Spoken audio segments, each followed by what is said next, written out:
serta mencurinya. Tetapi kumpulkanlah bagimu harta di sorga mengat dan karat tidak merusakkannya, dan pencuri tidak membongkar serta mencurinya. Karena di mana hartamu berada, di situ hatimu berada. Saudara-saudara, tema minggu ini sangat menarik seperti apa yang saya sampaikan. Terkesan dalam ayat yang kita baca ini, sepertinya seolah-olah Yesus sedang menentang harta orang memiliki harta di bumi. Sehingga dia berkata, kumpulkan harta di sorga. Waktu saya coba merenungkan ini, saya berpikir apakah di sorga kekurangan harta? Jawabannya tidak. Amin. Apakah di sorga kekurangan uang? Jawabannya tidak. Mengapa? Karena di sorga itu tidak bisa kekurangan. Bahkan Alkitab mencatat dia punya tanah, lantainya aja dari emas. Artinya di sorga itu tidak kekurangan sesuatu apapun. Tetapi pertanyaannya ialah mengapa Yesus menyampaikan supaya orang mengumpulkan harta di sorga? Pada ayat yang ke-21 dia bilang begini, sebab di mana hartamu berada, di situ hatimu berada. Nah, saudara bisa membayangkan, di mana hartamu berada, di situ hatimu berada. Nah, saudara, saya teringat, saudara, saya tadi pagi cerita di ibadah pagi tadi. Suatu waktu waktu saya masih kelas 1 SD, saya ingat itu. Sekitar tahun 1984. Ada yang belum lahir kan? Erin lahir tahun berapa? Jauh sekali. Tahun 1984 saya kelas 1 SD. Ada tetangga kami, dia pergi Jakarta, dia sekolah di Jakarta, lalu dia pulang Jakarta liburan, dia bagi kami tuh masing-masing ada jam tangan, saudara. Ada mainan, dan saya kebagian jam tangan, saudara. Saya masih ingat jamnya itu kalau dinyalain lampunya nyala dia, saudara. Setelah saya ke Jakarta, baru saya tahu itu harga sekitar 2.000 atau 3.000 pada masa itu. Bayangkan waktu itu mungkin sekitar 15.000 waktu tahun-tahun saya ke Jakarta 998, 97, 98. Nah, bayangkan kalau tahun 84 mungkin di bawah itu ya. Tetapi karena saya merasakan bahwa itu harta yang berharga, saudara. Karena ini jam yang pertama kali saya pakai, lalu begitu menarik karena ada orang dari Jakarta yang datang kasih, saudara. Nah, saudara bisa membayangkan bagaimana sukacitanya saya. Itu sepanjang malam tidur saya pakai, saudara. Kecuali ke kamar mandi saya buka.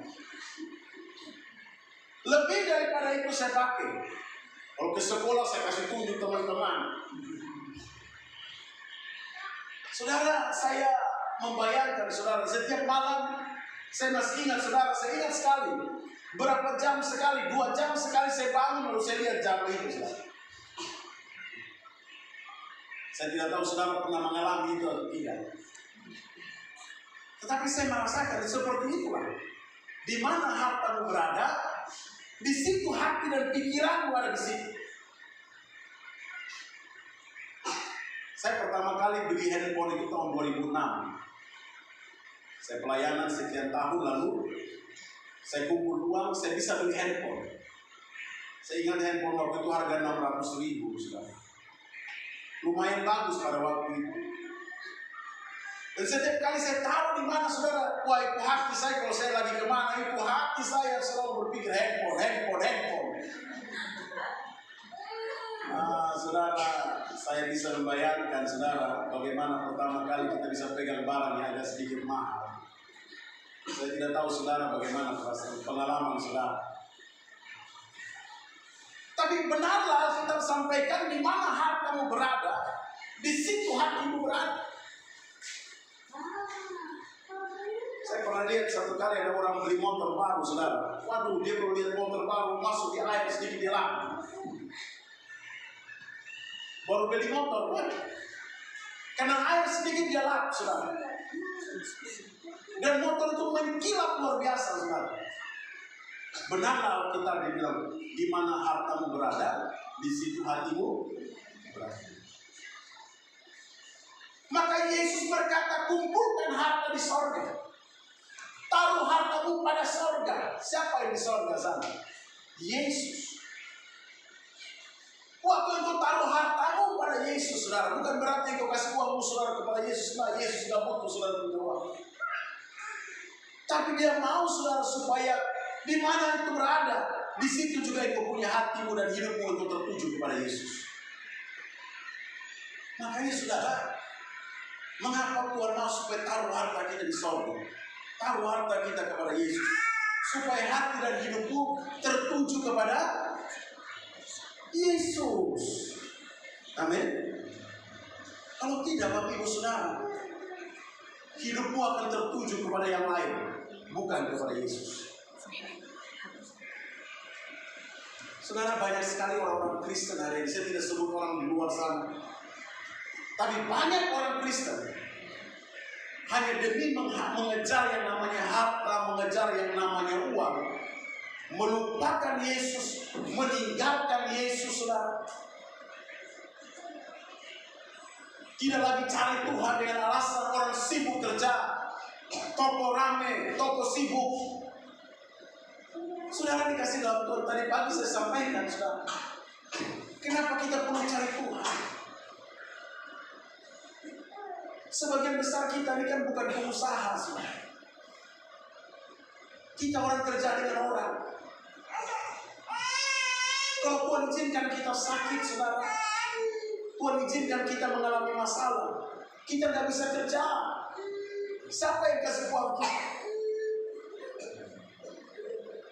Makanya kenapa kita mengajarkan kepada kita, taruh hartamu pada Kristus, supaya hati dan hidupmu hanya tertuju kepada Kristus. Barang ini semua sementara, saudara. Benar, sebentar lewat. Kita beli handphone yang paling bagus sekalipun, berapa itu? iPhone berapa itu?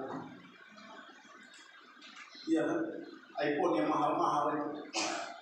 Kemarin di mana itu saya lihat, ada satu bapak itu dia punya handphone, di Bali ya, di Bali atau di Jakarta. Wah, itu dia foto itu jernih sekali, saudara.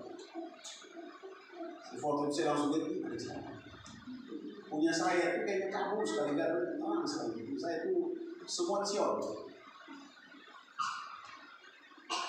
Tapi beberapa bulan kemudian harga itu mulai turun, benar nggak, saudara? Orang beli handphone 15 juta, 1 bulan kemudian, 2 bulan kemudian, harga bisa anjlok, saudara. Berarti sesuatu ini tidak bisa memberi jaminan kepada kita. Makanya ada yang bilang begini, orang punya uang banyak itu dia bisa memberi kebahagiaan. Saya bilang tidak. Memberi kesenangan mungkin bisa, iya kan?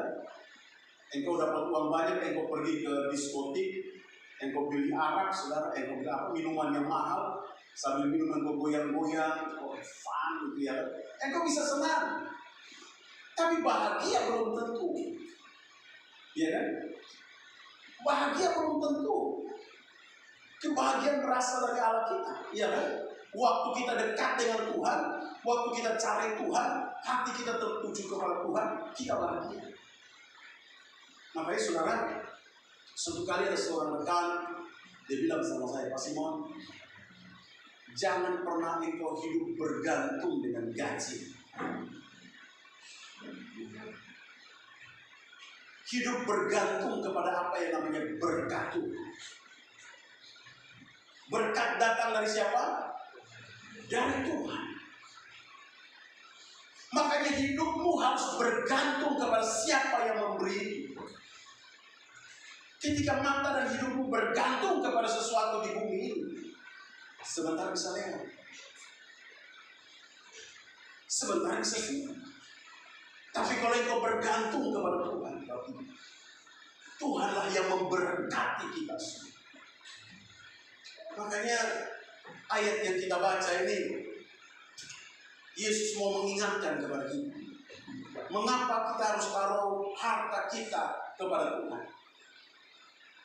Yang pertama, saudara, waktu kita taruh kepada Tuhan, ada jaminan, saudara. Amin. Ada jaminan. Seringkali saudara orang menaruh hartanya kepada asuransi. Berkata bahwa asuransi memberi jaminan 100%. Tidak juga, saudara. Ada banyak orang kecewa dengan asuransi. Benar tidak, Bapak Ibu? Saya tidak sebut merek asuransi. Bisa disomasi. Apalagi video lagi pas masuk di YouTube. Bisa. Tidak bisa, saudara. Asuransi tidak memberi jaminan. Satu kali saya punya asuransi, saudara. Saya pikir aman ini. Saya cek begini, Pak, udah nggak ada lagi. Sudah kemakan sama biaya admin. Satu kali saya jalan ke Gramedia, di situ ada orang tawarin saya, Pak, asuransi di bank, Pak, aman Pak. Saya kasih masuk uang sekian banyak, taruh di bank. Saya pikir aman, rupanya kalau kita nggak nabung, dia makan kita punya apa? Administrasinya. Lama-lama saya pergi cek, Pak, masih ada nggak? Nggak ada lagi, Pak, habis nol. Oh, macam. Tapi Yesus bilang begini, waktu engkau kumpulkan harta di sorga, nengat dan karat tidak merusakkan. Ngerti Bapak Ibu nengat dan karat? Kalau saudara punya motor baru, karat ambil. Ya, Alkitab bilang nengat dan karat tidak akan merusak. Kenapa? Karena itu taruh di sorga, itu taruh pada Tuhan. Saya mau tanya di sini, Bapak Ibu saudara, jujur. Berapa banyak di antara kita yang stres masalah keuangan hari ini? Jujur, ada. Sepertinya kita nggak merdeka. Amin. Saudara, saya ini setiap banyak kali mendengar, saudara. Mohon maaf ya. Saya itu mendengar banyak keluhan ibu-ibu. Pak Simon, bukan hanya di sini, di mana-mana, saudara. Kami ini gaji ini cukup besar, loh. Tapi pertanyaannya kok 6,5 bulan, uang sudah habis. Aku tidak tahu lari kemana itu uang. Saudara, itu namanya nengat dan karat. Ngerti gak maksudnya?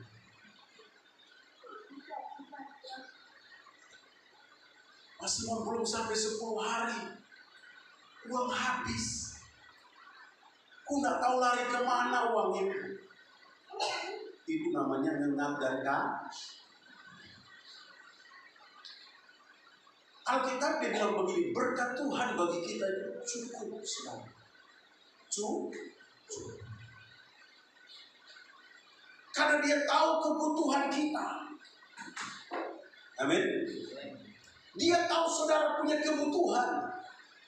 Makanya dia menyediakan sesuatu yang cukup bagi kita. Artinya untuk bayar ini, harusnya cukup.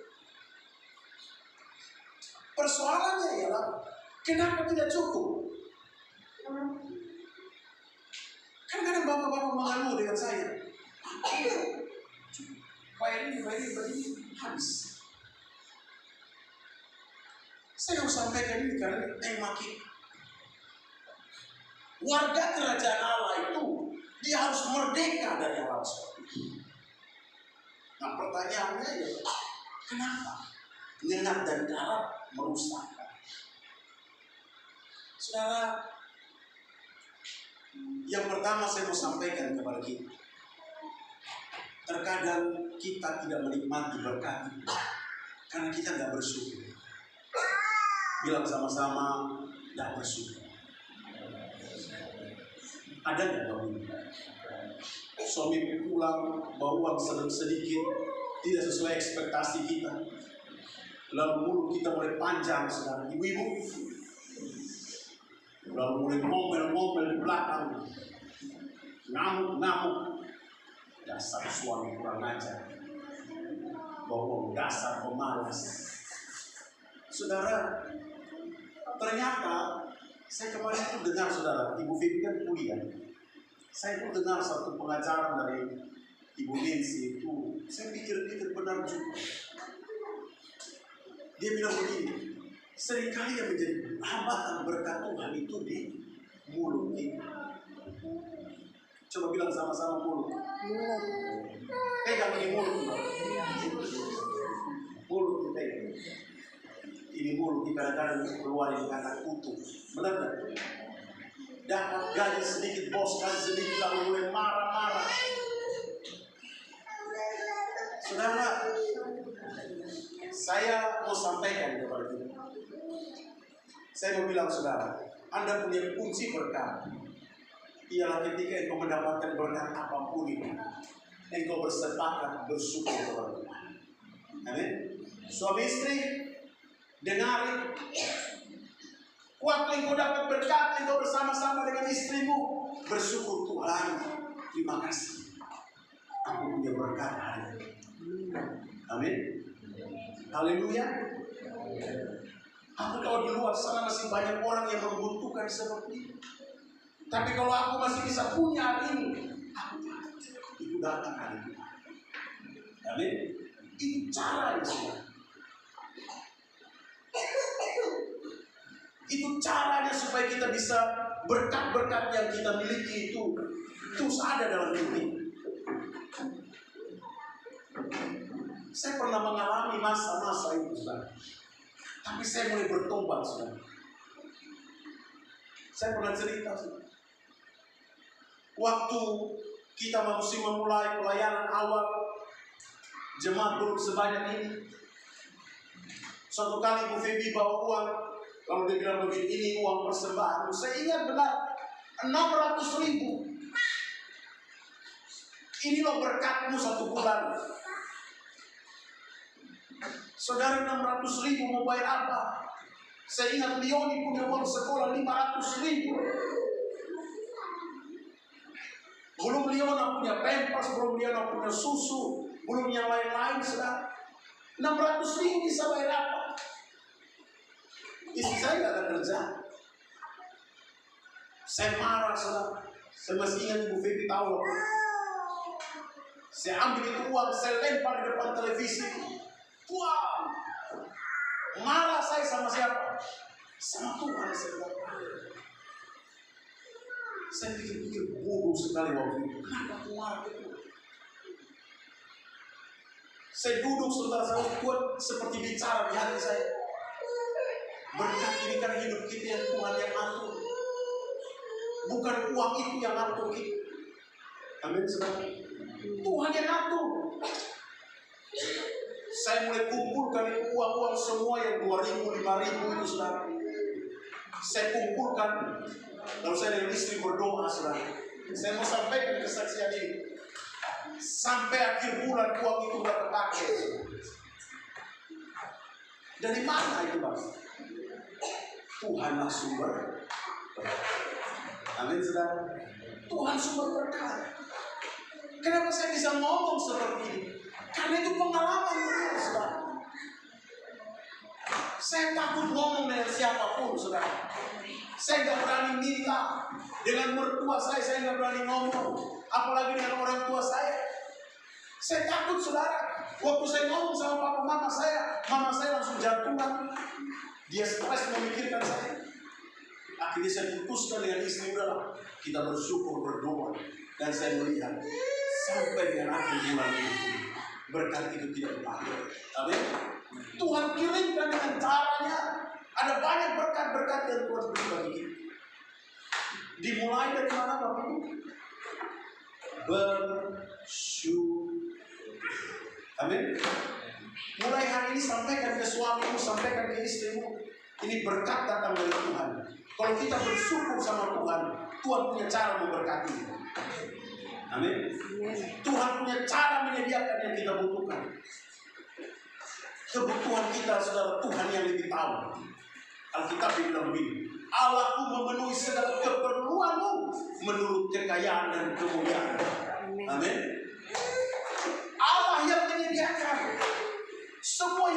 kita butuhkan, Bapak Ibu. Yang kita perlukan menurut kekayaan kemuliaan. Berarti dia tahu kayak saya butuh apa, Kafrik butuh apa, Koafo butuh apa. Dia tahu, saudara. Dia tahu kita sedang sulit. Makanya waktu itu sedang keadaan apapun, jangan pernah mengeluh, bersyukur sama Tuhan. Amin. Itu penting. Yang kedua, cara engkau betul-betul menaruh hartamu kepada Kristus. Waktu engkau kerja dengan jujur, saudara. Bapak mama saudara yang dikasih oleh Tuhan, saya sampaikan kepada kita. Seringkali yang membuat engkau tidak diberkati karena engkau tidak jujur. Kadang-kadang kita tergoda untuk ambil uang bos, tergoda untuk apa? Manipulasi bon-bon, saudara. Sepertinya dapatnya banyak, saudara. Tapi realitanya apa? Susah. Benar enggak, Bapak Ibu? Dapatnya gampang, habisnya juga gampang. Coba kita lihat, saudara. Berapa banyak orang-orang kita yang dapat gajinya dapat dari Pak Kaneo. Orang bilang Pak Kaneo itu apa? Dia ambil bos punya uang, nota-notanya dia bikin fiktif, dapat uang banyak. Apa yang terjadi? Main judi, habis. Pergi ke klub malam, pergi ke apa? Macam-macam. Uang habis. Kenapa enggak jujur? Tapi kalau saudara jujur bekerja, saudara menghargai itu berkat-berkat. Amin. Mulai hari ini saudara, saya tidak mau mendengar ada jemaat kita yang bos pecah gara-gara main-main uang. Saudara percaya, saudara hidup di jalan Tuhan. Tuhan punya 1000 macam cara memberkati. Amin. Ini ayat yang kita baca ini memang sederhana, tapi Tuhan mengingatkan kita, kumpulkan harta di sorga, taruh hartamu pada Kristus, dan dia akan memberkati kita. Amin. Seberapa banyak kita mau menjaga, nggak bisa, saudara. Itu yang kedua. Jadi yang kedua itu Bapak Ibu saudara, engkau kerja keras, engkau jujur, engkau bertanggung jawab, maka percaya Tuhan akan memberkati kita. Yang kedua, saudara, bahwa orang yang menaruh hartanya kepada Tuhan, dia mengerti bahwa setiap berkat atau harta itu harus dipergunakan untuk kemuliaan Tuhan. Amin, saudara. Saya dengan istri saya bersyukur istri saya ini selalu mengingatkan saya. Saya kalau pelayanan dapat berkat, istri saya nggak nanya dulu mana kasih saya dulu, enggak. Dia selalu bilang begini, yang pertama, nomor 1 Tuhan. Itu istri saya. Dan sampai hari ini saudara, saya dapat berkat dari siapapun, dia tidak minta dulu. Mana buat saya? Enggak. Dia selalu ingatkan saya pertama, Pak, ingat Tuhan. Dan saya dengan hari ini, saya selalu melihat bahwa ketika kita nomor 1 kan Tuhan punya 1000 macam cara untuk memberkati. Amin. Haleluya. Amin. Saudara, kita nggak bisa jaga kita punya berkat. Amin. Karena dia bilang ingat dan karat merusakkannya. Terkadang kita jaga baik-baik, saudara. Wah. Kalau pencuri mau ambil, bagaimana, saudara? Saya ingat dulu kami di gereja lama di Kampung Bintang. Saya tiap malam itu sebelum tidur saya pastikan dulu pintunya sudah terkunci, apa semua sudah aman baru kita tidur. Karena saya tinggal di gereja, barang-barang gereja kan mahal. Suatu kali Bapak Ibu Saudara, tiba-tiba saya kaget ada pencuri di dalam rumah, di dalam gereja. Ternyata dia cungkil itu kaca, saudara. Karena kaca nako, diambil kacanya, lepas kacanya, ada teralis-teralis besi yang besar-besar. Dia cungkil, saudara, pakai kayu. Jadi itu teralis itu langsung melengkung, dia masuk dari situ. Dia cari kunci pintu, dia keliling-keliling cari kunci, baru dia buka pintu, baru dia mulai karvei sudah. Dia mulai ambil barang-barang. Kaget saya sudah. Ternyata kalau pencuri mau masuk bisa saja. Benar tidak Bapak Ibu? Kalau Tuhan mau izinkan hartamu habis bisa nggak? Coba lihat itu Sarini kemarin, Sarini atau Saruni? Saruni kan? Bayangkan saudara. Puya-puya, kita nggak ngomong apa ya, namanya juga kasihan, tapi ya mau gimana? Eko, dia punya rumah itu 150 miliar. Yang apa? Yang Saruni punya jam, saudara. 10,11 sekian miliar. Dapat kali kecil bodoh satu yang dapat. Tukar dia uang 1 juta juga sudah kasih. Harta begitu tidak berarti. Kalau Tuhan mau mengizinkan itu terjadi, benar tidak? Kita mau jaga dengan apa? Kita mau kumpulkan dengan apa? Tidak bisa. Kalau waktunya Tuhan izinkan ambil, diambil. Kita mau apa? Kita mau taruh uang sebanyak-banyaknya di bank, kalau Tuhan izinkan kau sakit, selesai. Benar Bapak Ibu? Habis sudah. Kau mau taruh uang semiliar-miliar di bank sekalipun, kalau hari ini Tuhan bilang aku ambil nyawamu, kepada siapa itu hartamu kasih. Benar Bapak Ibu? Saya kemarin beberapa hari sebelum saya ke Bali, saya khotbah di satu gereja di Batu Ampar sana. Habis khotbah, gembalanya cerita-cerita dengan saya. Ada orang di Batu Ampar situ tetangga, dia orang kaya di Jakarta. Dia punya perusahaan sendiri, tapi dia sendiri sudah. Dia tidak punya istri, dia tidak punya anak. Singkat cerita, bapak ini sakit lalu meninggal. Saudara tahu dia punya harta itu direbutin oleh seperadik dia. Kakak adiknya baku rampas sampai dapat paling banyak. Sekarang saya bilang dalam hati, alangkah bodoh dia kerja setengah mati. Waktu dia meninggal, kakak adiknya baku rampas. Ada yang dapat sedikit dia baku lain, tuntut kakaknya lagi. Karena itu bukan harta dia, harta almarhum bukan. Tapi gara-gara apa? Serakah baku lain sama dia. Saya pikir-pikir Tuhan kadang-kadang tidak adil. Kasih dia kerja, yang lain yang berkurang. Tapi kalau yang itu, benar Bapak Ibu? Makanya Alkitab dia bilang begitu, kumpulkan harta di sorga. Amin. Di sorga tidak ada mengaku. Waktu itu kumpulkan harta di sorga, Tuhan punya cara memberkati kita. Makanya masa depan kita di dalam tangan Tuhan. Amin. Bapak Gembala kita, Pak Rudi, saya tuh kadang-kadang terinspirasi dengan anak-anaknya. Ini pendeta, hidup dari seorang penggembalaan, tapi anak-anaknya bisa kuliah di Amerika. Saya pikir-pikir Tuhan, sama tahu anak saya kuliah di mana gitu ya. Amin ya. Tapi kuliah ini kan duitnya banyak Bapak Ibu. Kalau kuliah di luar negeri, duit berapa banyak. Tapi kalau kuliah lagi bagi Tuhan tidak ada yang benar kalau begini.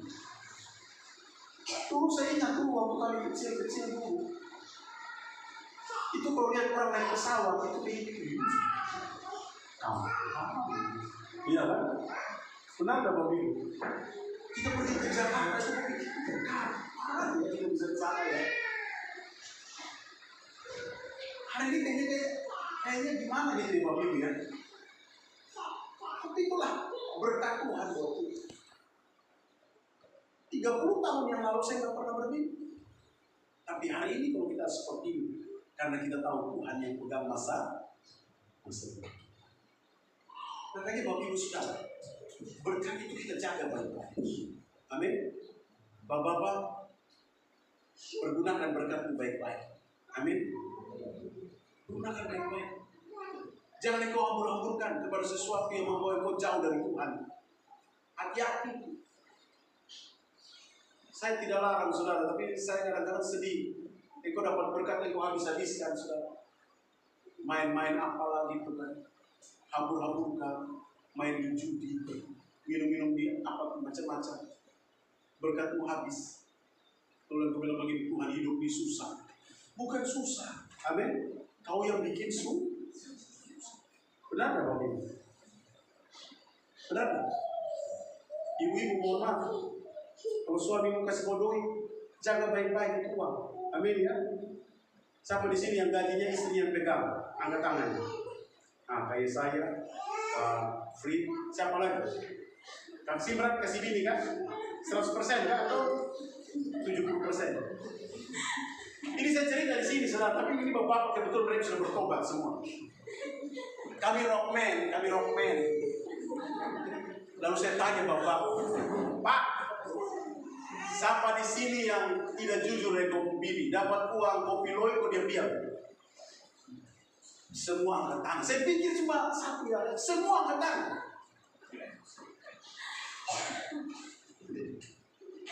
Puji Tuhan. Amin, berarti mengaku dosa. Amin ya. Sekarang masih dosa. Enggak ya, Bapak Ibu ya. Dapat berapa kasih tahu dia, tapi yang bini juga ingat juga. Jangan kau sudah dapat pegang duit, laki pun duit kok tiap hari pergi makan bakso. Pagi sudah bakso, siang bakso, malam bakso, ya habis juga kau laki pun duit. Karena saya lihat ini nonton film drakor terus, tiap hari drakor terus. Paket habis. Itu masih jual counter handphone setiap hari 2-3 hari datang di bank. Kata nona beli paket kalau habis. Kemarin baru isi nonton film Korea. Mari itu yang dipulaki uang ini. Tolong ibu-ibu. Amin. Kalau sudah dapat kepercayaan suami, dan tolong jaga baik-baik. Amin. Benar enggak? Ini suami pekerjaan keringat tiap hari dikerja setengah mati karena barang dari bos, nasi kita hambur-hambur dan dipunduri. Jangan. Amin. Kita jaga ini karena ini berkat dari itu. Percaya Bapak Ibu Saudara. Makanya saya gaji istri saya pegang, saya nggak mau tahu, pokoknya dipegang. Pokoknya yang penting setiap hari saya mau makan apa nah ada. Tadi dia beli ke saya daging babi. Agak gusti lah, apakah gusti lah pesan daging babi. Istri baik juga. Saya lihat daging isi semua. Saya kadang-kadang makan daging babi. Wih, mantap punya. Saudara mau datang kedua besok. Saya bikin daging babi kecil. Saudara, jaga. Amin ya. Supaya Tuhan memberkati. Tidak mungkin engkau bisa diberkati kalau itu tidak memberkati. Amin ya. Amin Bapak Ibu. Ada satu prinsip firman Tuhan yang bilang begini, berilah maka kamu akan. Tidak bisa tidak. Kunci berkat itu memberi. Kami hidup dari pemberian banyak orang. Kami hidup dari pemberian saudara. Lewat gereja ini kami diberkati Tuhan. Makanya saya bilang sama anak-anak saya, kalian baik-baik lah ya. Kita hidup dari jemaah. Makanya kalau mereka melayani saya senang. Mereka mengerti bahwa kita hidup dari jemaah. Saya kalau pelayanan di mana-mana, Bapak Ibu Saudara, Tuhan memberkati. Khotbah di Pangkal Pinang, di Jakarta, sekarang khotbah di Jakarta Tuhan memberkati. Dari gereja lagi nanti orang saya di Sabtu, salam, wih barang, dan puji Tuhan. Amin Bapak Ibu ya, namanya berkat itu begitu. Kadang-kadang saya selesai khotbah, jemaat masih mau bisa ikut berkat. Masuk begini, kalau sudah ada begini agak tahu kan? Itu puji Tuhan, amin ya. Ya saya juga mengerti prinsip-prinsip berkat ini saya paham. Hidup ini hanya untuk Tuhan dan kemuliaan. Jaga baik-baik. Kalau saudara bisa melihat hari-hari itu saudara diberkati, amin. Jangan jadikan berkat itu membuat engkau jauh dari Tuhan, amin ya. Jangan engkau punya uang lalu engkau boleh hambur-hamburkan, engkau hidup dalam dosa, engkau bertanggung jawab dengan Tuhan yang memberi berkat. Amin. Mari kita tundukkan kepala Tuhan Yesus. Terima kasih.